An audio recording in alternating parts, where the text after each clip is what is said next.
ملا علی قاری رضی اللہ تعالیٰ عنہ آپ فرماتے ہیں فَيُؤْخَذُ مِنْ إِطْلَاقِهِ الْأَمْرَ بِالسَّوَالِ أَنَّ اللَّهَ تَعَالَى مَكَّنَهُ مِنْ إِعْطَاءِ كُلِّ مَا أَرَادَ مِنْ خَزَائِنِ الْحَقِّ 500 سال پہلے کا محدث بول رہا ہے، کہتے ہیں یہ جو حضور نے کہا تھا نا مانگو کیا مانگتے ہو، اگر حضرت ربیہ نہ بھی مانگتے تو ہمارا عقیدہ کیا تھا؟ حضور نے سال مطلقاً فرمایا ہے، حضور اپنے غلاموں کو بتا رہے تھے، اللہ رب العالمین نے اپنے تمام خزانے محمد عربی کے قدموں میں رکھ دیے۔ سرور کہوں کہ مالک و مولا کہوں تجھے، باغ خلیل کا گل زیبا کہوں تجھے، تیرے تو وصف عیب تناہی سے ہے بری، حیران ہوں میرے شاہ میں کیا کیا کہوں تجھے، لیکن رضا نے ختم سخن اس پہ کر دیا، خالق کا بندہ خلق کا آقا کہوں تجھے۔ میں تو مالک ہی کہوں گا کہ ہو مالک کے حبیب، یعنی محبوب و محب میں نہیں میرا تیرا۔ یا رسول اللہ ہم آپ کو مالک کہیں گے کیوں؟ دنیا کے اندر کوئی کسی کا محبوب بن جائے نا تو وہ کہتا جو میری چیز، یار میری چیز بھی بھلا تو نے پوچھ کے استعمال کرنی ہے، جو میری چیز ہے، میری جان بھی تیرے لیے فدا ہے، تو میری چیز کی بات کرتا ہے۔ ایک وہ ہے جس سے بندہ اپنی طاقت کے مطابق پیار کرتا ہے، اور جہاں سے طاقتیں شروع ہوتی ہیں، جس ذات سے طاقتیں ملتی ہیں، جب اس نے اپنی طاقت کے مطابق محمد عربی سے پیار فرمایا، ان کو بلندی عطا فرمائی، بھلا ہماری عقل ان کی بلندی کا اندازہ کیسے لگا؟ بھلا ہماری عقل ان کی شان کا اندازہ کیسے لگا سکتی ہے؟ ہم بے بس ہیں۔ اللہ تعالیٰ نے قرآن پاک میں ارشاد فرمایا وَالضُّحَىٰ وَاللَّيْلِ إِذَا سَجَىٰ، محبوب قسم ہے مجھے چاشت کے وقت کی، وَاللَّيْلِ إِذَا سَجَىٰ، اور قسم ہے مجھے رات کی جب خوب چھا جائے، شب دہجور جب خوب سیاہ رات ہو جائے نا اس کو کہتے ہیں وَاللَّيْلِ إِذَا سَجَىٰ۔ اب اللہ تعالیٰ تو بے نیاز ہے، اللہ تعالیٰ کو دن کی رات کی قسم کھانے کی ضرورت کیا ہے؟ حضرت سیدنا امام جعفر الصادق رضی اللہ تعالیٰ عنہ فرماتے تم کیا سمجھتے ہو یہ کسی عام دن کی اللہ نے قسم کھائی ہے، کسی عام رات کی قسم کھائی ہے؟ کہتے ہیں نہیں نہیں، المراد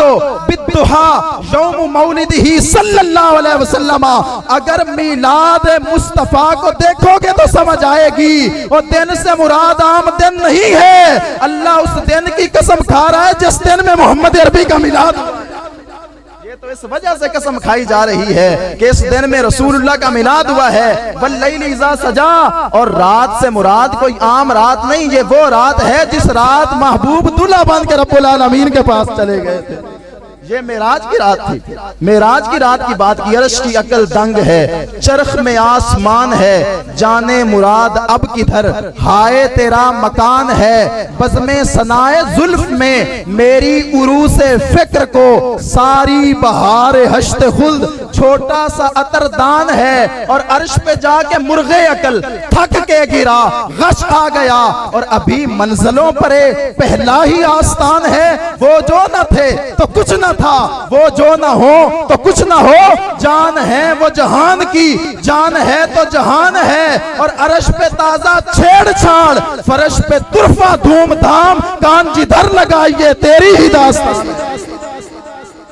میں آپ کو ایک بات بتانے لگا ہوں، اور بڑی پتہ کی بات ہے، اور اس کا آپ کو یعنی اندازہ تو ہے، لیکن جس حکمت سے پردہ اٹھاؤں گا اس حکمت کو آپ نہیں جانتے کہ دنیا کا کوئی بھی خطہ ایسا نہیں ہے جہاں کسی وقت میں اذان نہ ہو رہی ہے، ہر وقت میں اذان ہوتی ہے۔ ہمارا ٹائم اور انڈیا کا ٹائم مختلف ہے، یعنی وہ ہم سے آدھا گھنٹہ پیچھے ہیں، عرب والے ہم سے 2 گھنٹے پیچھے ہیں، یمن میں چلے جاؤ وہ 3 گھنٹے پیچھے ہیں، اگر تم یورپ کی طرف جاؤ کچھ ممالک ہم سے 9 گھنٹے پیچھے ہیں، کچھ 11 گھنٹے پیچھے ہیں، یعنی اتنا فرق ہے۔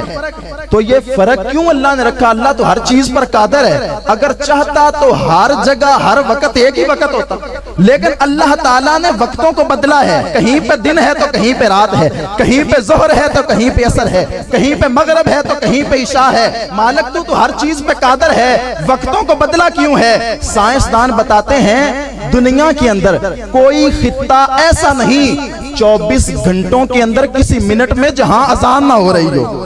ہر وقت اذان ہوتی ہے. اگر یہاں سے فجر کی ختم ہوئی ہے تو کسی اور جگہ سے شروع ہو جائے گی, اگر کسی اور جگہ سے ختم ہوئی ہے تو کسی اور جگہ سے شروع ہو جائے گی, تیسری جگہ پہ ختم ہوئی ہے تو چوتھی جگہ سے شروع ہو جائے گی. مالک تو ہر چیز پہ قادر ہے, تو نے یہ وقتوں کو بدلا کیوں ہے؟ اللہ فرماتا ہے کیونکہ اذان کے اندر میرے نام کے ساتھ میرے محبوب کا نام ہے, میرے ذکر کے ساتھ میرے محبوب کا ذکر ہے. میں اپنے محبوب کے ذکر کو بلند دیکھنا چاہتا ہوں. میں چاہتا ہوں کہ دنیا کے اندر کوئی لمحہ ایسا نہ ہے جس میں محمد کا ذکر نہ ہو رہا.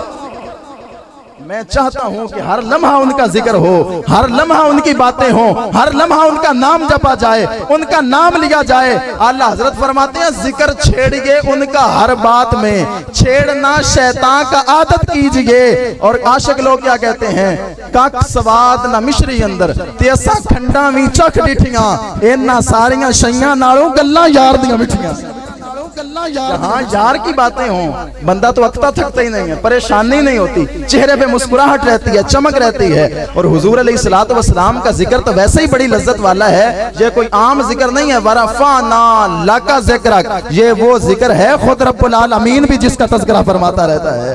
فرمایا وَرَفَعْنَا لَكَ ذِكْرَكَ, محبوب آپ کے ذکر کو ہم نے بلند کر رکھا ہے. دعا سے مراد دوسرا قول یہ ہے کہ نبی پاک علیہ الصلوۃ والسلام کا علم مبارک ہے, حضور کا علم پاک ہے جس سے کائنات کی کوئی شے پوشیدہ نہیں ہے. اقبال کہتے ہیں اے فروغت صبح آثار و ظہور, چشم تو بھی نندائے ما فی الصدور. اقبال عرض کرتے ہیں, اقبال کو سمجھ آ گئی, کہتے ہیں حضور آپ کی شان کیا ہے؟ یہ جو کائنات چلی آ رہی ہے نا, یہ آپ کے نور کا صدقہ ہے. اور آپ کی نظر مبارک کیسی ہے؟ آپ کی نظر تو دلوں کے چھپے ہوئے رازوں کو بھی دیکھ لیا کرتی ہے. دلوں کے اندر جو چھپے ہوئے راز ہیں حضور آپ کی نظر تو ان کو بھی دیکھ لیتی ہے. حضرت وابصہ رضی اللہ تعالیٰ عنہ حضور کے صحابی ہیں, یہ حضور کی مجلس لگی ہوئی ہے اور پیچھے آ کے بیٹھ گئے. نبی پاک علیہ الصلوۃ والسلام نے آگے بلایا, فرمایا وابصہ ادنو منی, میرے نیڑے آ جا. حضرت وابصہ حضور کے نیڑے آ گئے. حضور نے فرمایا ادنو منی, وابصہ اور میرے قریب آ جاؤ. حضرت وابصہ کہتے ہیں میں اور نیڑے ہوا. حضور نے تیسری مرتبہ پھر فرمایا ادنو منی, اور قریب ہو جاؤ. کہتے ہیں میں اتنا قریب ہوا کہ میں اپنے مقدر پہ قربان جاؤں, میرے گھٹنے حضور کے گھٹنوں سے مس ہونے لگے. حضرت وابصہ کہتے ہیں حضور مجھ سے فرمانے لگے جئتا تسألونی عن البر والاسم. وابصہ صحیح صحیح بتانا ہے, سوال پوچھنے آئے ہو نا, سوال پوچھنے آئے ہو نا. حضرت وابصہ رضی اللہ تعالیٰ عنہ عرض کرنے لگے حضور ہاں سوال ہی پوچھنے آیا ہوں. میرے نبی فرمانے لگے وابصہ تم خود سوال بتاؤ گے یا میں محمد ہی سوال بتا دوں کیا پوچھنے آئے ہو؟ دل دریا سمندروں ڈونگے تے کون دلاں دیاں جانے ہو, وچئی بیڑے تے وچئی جیڑے تے وچئی ونج مہانے ہو, 14 طبق دلے دے اندر تمبو وانگوں تانے ہو. اوہ دل دا محرم ہو سی جڑا گچی رمز پچھانے ہو. میرے محبوب نے وہ گچی رمز پچھانی اور حضرت وابصہ سے فرمایا وابصہ تم نیکی اور بدی کے متعلق سوال کرنے آئے ہو. پھر حضور نے فرمایا وابصہ اب تمہیں پوچھنے کی ضرورت نہیں, میں اور کرم کر دیتا ہوں. فجامع اناملہ فجعل ینکت بہن علی صدری. حضرت وابصہ کہتے ہیں حضور نے اپنی انگلیوں کو جمع کیا اور جمع کر کے میرے سینہ اقدس پہ ماری. حضرت وابصہ فرماتے ہیں حضور نے فرمایا استفت قلبک وان افتاک المفتون, آج کے بعد کوئی بھی سوال پیدا ہوگا اس وقت تک ختم نہیں ہوگا جب تک تیرا دل خود تجھے جواب نہیں دے دے. حضور نے فرمایا یہ محمد عربی کے دست اقدس کی شان ہے, جو ذہن میں سوال آئے گا تیرا دماغ خود ہی اس کا جواب تیار کر دے گا. میں کہتا ہوں حضور کا ہاتھ لگے بندہ بے علم نہیں رہتا, تو جو بدبخت کہے وہ لکھنا پڑھنا نہیں جانتے تھے, اس کی بدبختی کا اندازہ کون لگا سکتا ہے؟ جن کے دست مبارک کی شان یہ ہے. اقبال کہتے ہیں امیوں دقیقہ دان عالم, بے سایہ و سائے بان عالم. حضور کو اللہ تعالیٰ نے امی بنا کے بھیجا ہے. امی کا معنی یہ ہے کہ جس نے اللہ رب العالمین کے علاوہ کسی انسان سے نہ پڑھا ہو, جسے پڑھایا ہو تو خود رب العالمین نے سارا پڑھا دیا ہو. امی اسے کہتے ہیں. حضور ہیں تو بے سایہ, جسم اقدس کا کوئی سایہ نہیں ہے, لیکن اگر تمام کائنات پر اگر کسی ذات نے اپنی رحمت کا سایہ کیا ہوا ہے اسے محمد عربی کی ذات کہا جاتا ہے. حضور نے تمام کائنات پر اپنی رحمت کا سایہ کر رکھا ہے. یہ بات تو جانوروں کو بھی سمجھ آ گئی. مشکات شریف کے اندر حدیث پاک موجود ہے.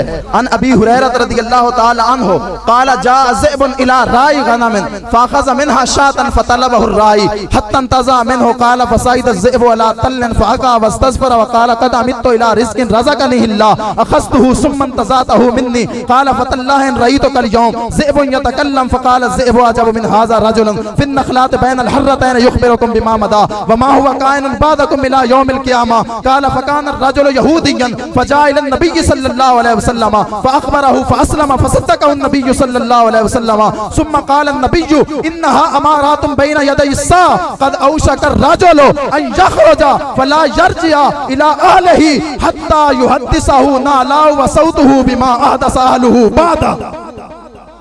یہ میں نے کوئی لطیفہ یا شعر نہیں سنایا، محمد عربی کی حدیث سنائی ہے، یہ کتابوں میں موجود ہے.